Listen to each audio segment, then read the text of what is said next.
Once again, good evening everyone. I would like to thank God for this great opportunity that I could able to speak God's word. Thank God also for this ministry, Bible study online. By this ministry, dako na nakatabang sa ako nga kinabuhi na I-acknowledge that I am newly or bata pa diha sa buluhaton sa Ginoo. Ang inyong kinabuhi, inyong kadasig o kasibot sa pagpadayon sa pag-alagad sa Ginoo, nahimo nga panalangin sa ako nga kinabuhi.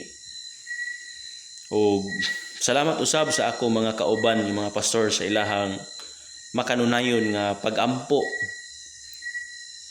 Ang ako nga kalipay nga maka-apil sa inyo kada Domingo sa gabi maka-apil sa online apan naay mga panahon nga dili ko kaapil tungod kay wala mi signal o naasay mga panahon daghan nga mga panahon nga mga Domingo nga wala mi load sa amo nga internet. So I hope nga inyo kong masabtan nga karon nga gabi mohimo ko og videos para makahimo na lang ko sa pagpasa daan. So again, salamat niini nga pribilehiyo nga inyong gihatag kanako.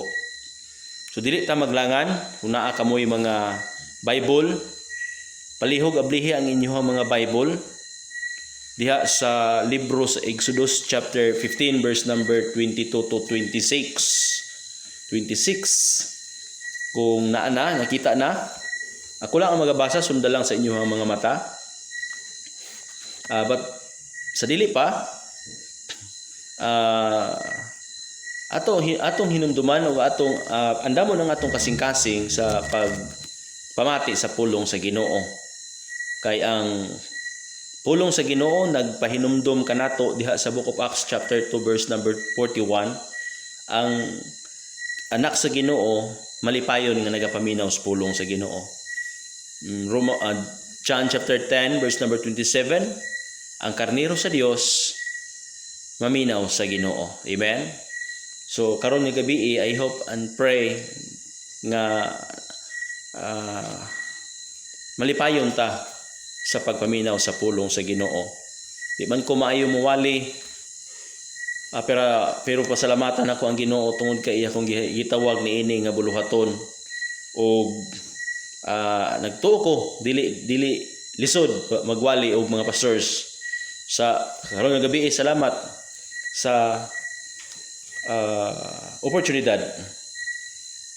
Sa Exodus chapter 15 verse number 22 verse 22 paingon sa 26. What the Bible says, so Moses brought Israel from the Red Sea, and they went into the wilderness of Shur, and they went 3 days in the wilderness and found no water. And when they came to Marah, they could not drink for the water of Marah, for they were bitter. Therefore the name of it was called Marah. And the people murmured against Moses, saying, what shall we drink? And he cried unto the Lord, and the Lord shewed him a tree, which when he had cast into the waters, and the waters were made sweet, there he made for them the statutes and an ordinance, and there he probed them, and said, if thou wilt diligently hearken to the voice of the Lord thy God, and wilt do what that which is right in his eyes, in his sight, and will give ear to his commandment, and keep all the statutes, I will put none of these diseases upon thee, which I have brought upon the Egyptian, for I am the Lord, Jehovah Rapha, that healeth thee.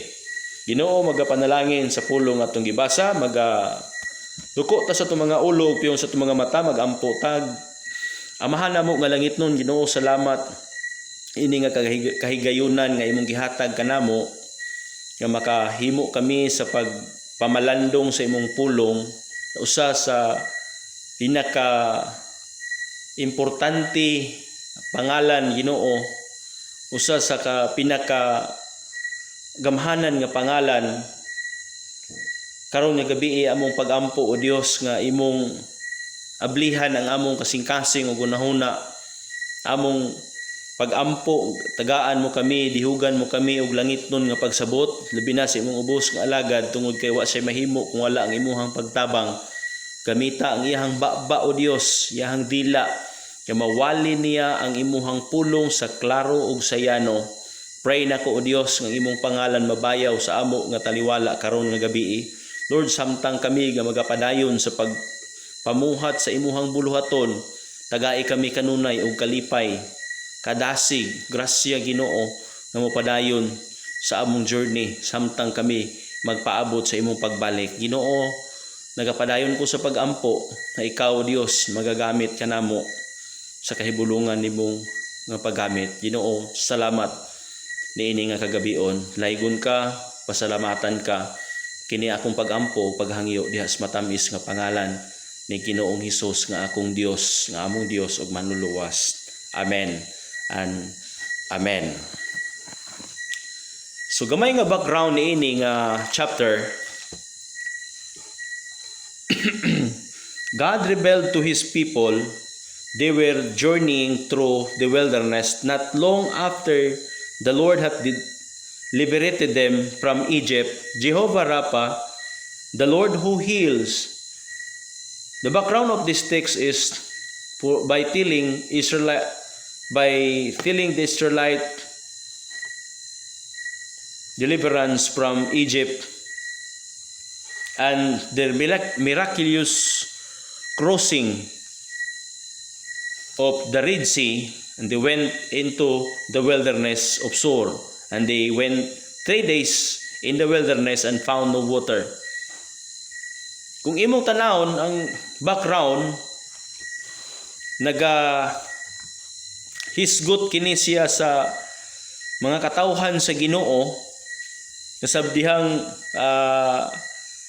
nagikan sila sa Egypt o ang Dios mipadala og mga napulo ka mga plagues dito sa Egypt aron ang iyang mga katawhan mo set free, mo palayo, mugawas, o dito sila sa Red Sea. They will experience God's power. Sa dihang nakatabok na sila diha sa pikas nga daplin, they went into the wilderness of Shur, and when 3 days in the wilderness they found no water. So can you imagine sa mga tao dito nga tulo ka adlaw nga baklay sa kamingawan walay nakita nga tubig, ug niabot sila sa maong lugar nga gitawag nga Mara. Ug gitawag ni nga lugar nga Mara tungod kay ang nay tubig dito pero dili pwede nga mainom tungod sa kapait. Siguro imong tilawan kung kita atong testingan ang tubig dito, ato siguro masuka, madigwa tungod kay grabe siya kapait, no? So mao ni ang experience sa mga tao, katawhan sa Ginoo. Og niabot sa punto ang ilahang human nga mga reaction, murmur sila diha sa Ginoo, murmur sila diha sa alagad sa Ginoo, o question diha sa Ginoo. Tanaw nimo ni klase nga mga tao na tulo pa lang kaadlaw how God delivered them from the people of Egypt, from the Egyptian people. How God showed them the power of God to kill people diha sa Red Sea. They are easily forgot what God has done for them. Verse number 25, when he crying unto the Lord, the response of Moses, he cried to the Lord, and the Lord showed him a tree. And when he had cast into the water, and the water were made sweet, there he made for them the statutes and ordinance, and there he probed them. So, imong giyon tanaw nining klase sa mga tao, they are, ingon sa Bible, they are skeptic people, gahi nga mga tao. So karon nga gabi I have given the topic concerning Jehovah Rapha. Verse number 26, ingon siya diri, and said, if thou diligently hearken to the voice of the Lord thy God, and wilt do that which is right in his sight, will give ear to his commandments, and keep all the statutes, and will put none of these diseases upon thee, which I have brought upon the Egyptian, for I am the Lord that healeth thee. Jehovah Rapha, God who heals. Jehovah Rapha, what does the word Jehovah Rapha means? It means the Lord who heals. Jehovah Rapha is a powerful name of God. It is a reminder of God's natures as our ultimate healer, both physical and spiritual. Throughout the Bible, there are several verses that emphasize God's healing and love and power. Apan sa dili pa nato ablihan ang mga bersikulo, Jehovah Rapha comes from the two Hebrew words, Haba, which translate as to exist, and Rapha, which means to restore or to heal. These two Hebrew words combined means the Lord who heals. Jehovah Rapha is also recognized as Yahweh Rapha, and is one of the many different names of God in the Old Testament. Jehovah Rapha, this Hebrew word Rapha is used 60 times in the Old Testament, and it means, again, to restore, to heal, to cure, and to repair. For example, in 1 Kings chapter 1 chapter 18 verse 30, it says, Elijah repair the altar of Jehovah, meaning he brought the altar back to the original state. God called himself Jehovah Rapha, and he wants to restore. He wants to heal. He wants to cure. He wants to repair. And as we study the names of God in the Bible, reveal different names ascribed to God. In the scriptures, God revealed himself to his people in the scriptures by attribute, by character, or by his nature. Ang atong goal sa atong pagtuon karon nga gabi aron mahibal-an nato the names of God, the Jehovah Rapha. Mao nga ang atong series, atong Bible study, nagtuon ta og the names of God, right? So names are important. Diri sa kalibutan, mo nang kita naatay mga pangalan, usahay ang atong pangalan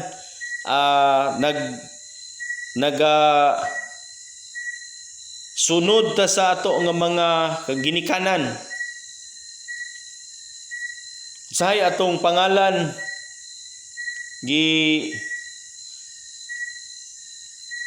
gisunod or kuha diha sa mga ginikanan or mga lula o lolo. Tungod kay names are important. Names are carry weight. Names are carry a meaning. Names are meaningful.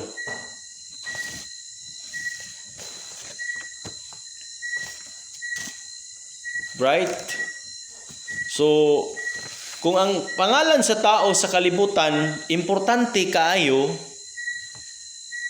unsa kalabaw pa ka-importante ang pangalan sa Ginoo.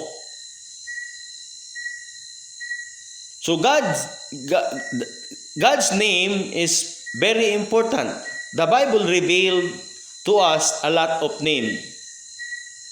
In Exodus chapter 20, verse number 7, it says here in Exodus chapter 20, verse 7, the Bible says, Thou shalt not take the name of the Lord thy God in vain. So, klaro siya nang ingon nga dili pwede nga gamiton ang pangalan sa Ginoo nga walay pulos, walay kapuslanan.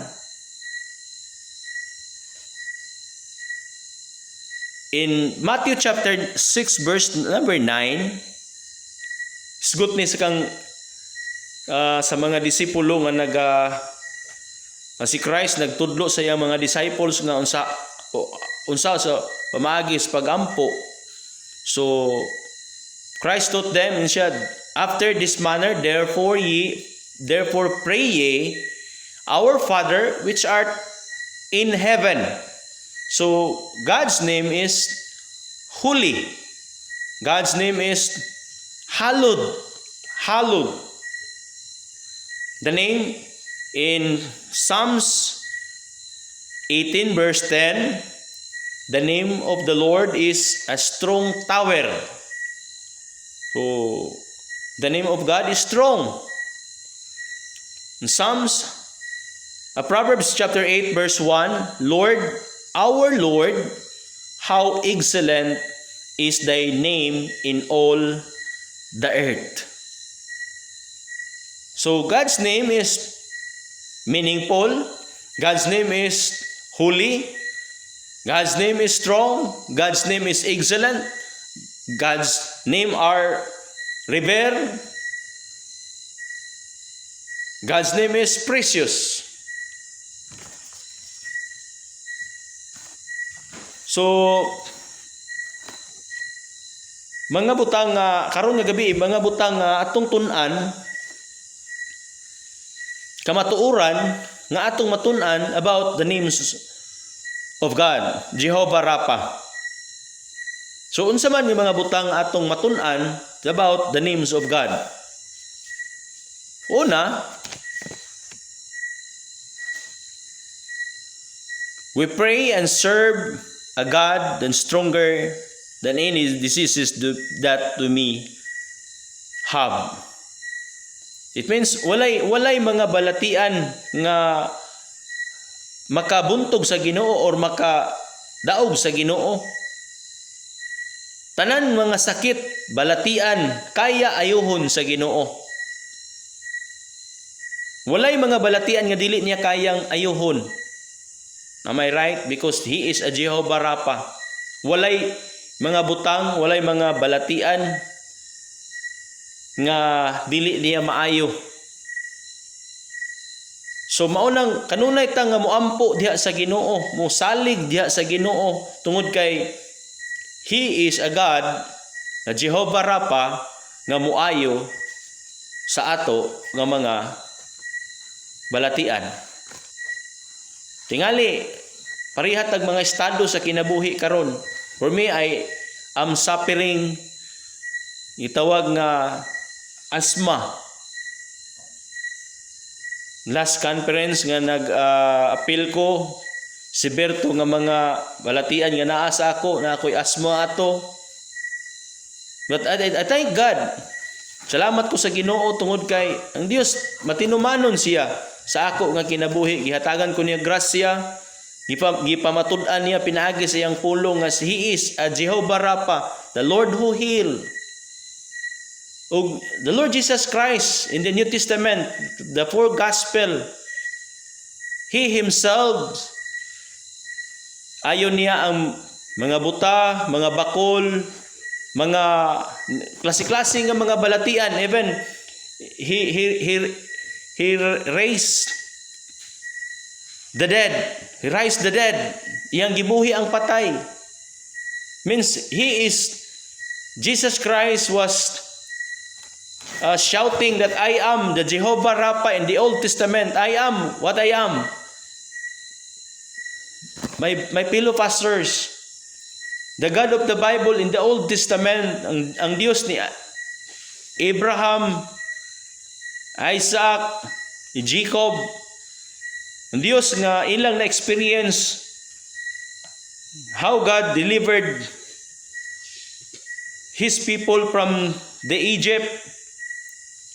Kung unsa kagamhanan ang Diyos nga ilang na-experience, mausab kagamhanan nga ato karon. Walay na usab. Unsa iyang gahom sa una, wala iyang gahom. Kung nakaayo siya mga balatian sa una, muayo sab siya mga balatian karon. So therefore brothers, therefore my fellow pastors, we need to trust Him. We should fully put our confidence in Him.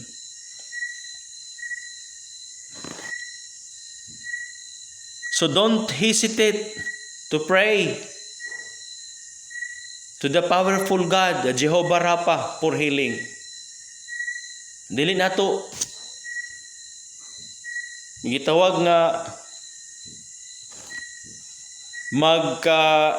mag-hesitate sa pag-ampo sa gamhanan nga Dios. Di ta maglangan, di ta magduha-duha. In other words,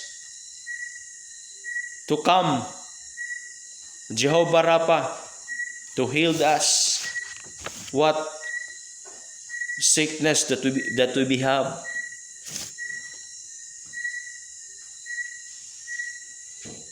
To encourage everyone to seek God's healing through prayer, faith, and obedience.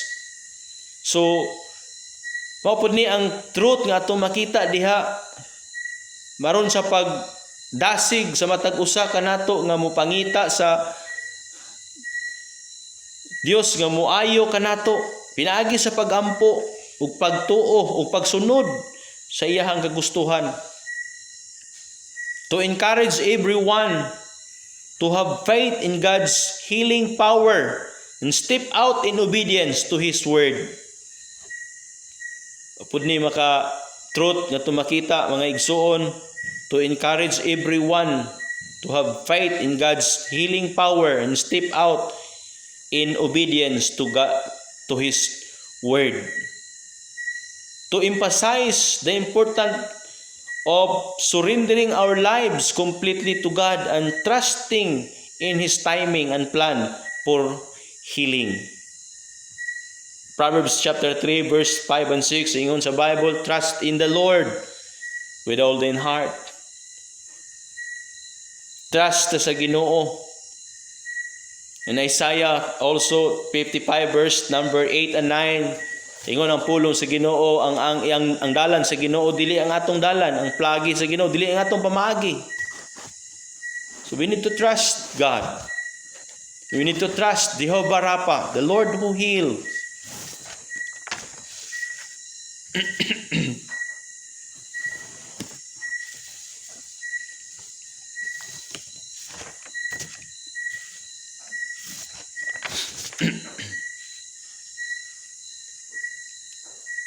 Therefore, my brothers and sisters, my brothers, in the scriptures, God revealed sovereignty over sickness and diseases. Pray for the divine healing to manifest in the lives of those in need. and for God's people to embrace Jehovah Rapha as their healer in all circumstances.